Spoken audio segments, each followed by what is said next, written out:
नमस्कार मित्रांनो, आताच्या क्षणाची सर्वात मोठी बातमी समोर येत आहे. चला तर जाणून घेऊया काय आहे आजचा स्पेशल रिपोर्ट.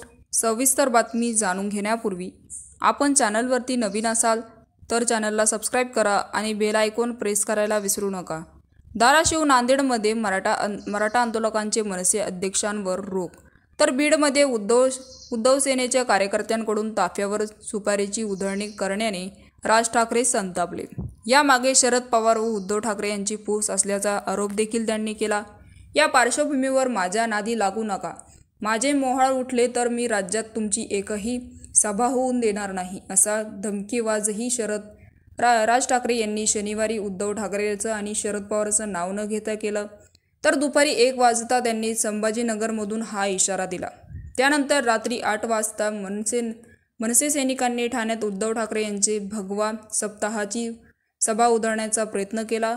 तर गडकरी रंगायतमध्ये येण्यापूर्वीच उद्धव ठाकरे यांच्या कारवर नारळ, बांगड्या, टोमॅटो आणि शेण फेकण्यात आलं.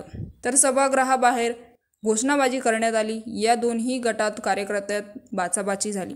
तर पोलिसांनी गदारोळ करणाऱ्यांना ताब्यात घेतले आणि मेळाव्या सुरू केले. तर अफवा वेदनाकारावरून मुस्लिम समाजाच्या मातोश्रीबाहेर निदर्शन झाले आणि त्यानंतर विरोधकांनाही मध्ये घेण्यात आले, असा आरोप देखील मुस्लिम समाजाने शनिवारी उद्धव ठाकरे यांच्या मातोश्री बाहेर केला होता. आणि राज ठाकरेंनी मिळाल्यास भाजपाचा सुरसार. शरद पवार उद्धव ठाकरेंवर टीका. जरांग्याच्या आडून शरद पवार व उद्धव ठाकरे राजकारणात करत आहेत.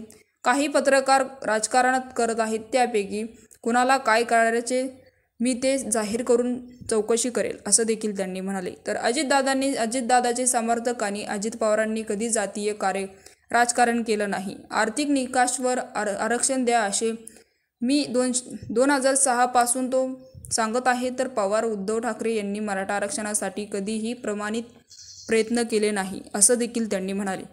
आणि शहांना पुन्हा आमदानी व्हायचं आहे, असं देखील टोन त्यांनी लगावला. तर मित्रांनो, याविषयी आपलं काय मत आहे आम्हाला कमेंट बॉक्सच्या माध्यमातून नक्कीच कळवा.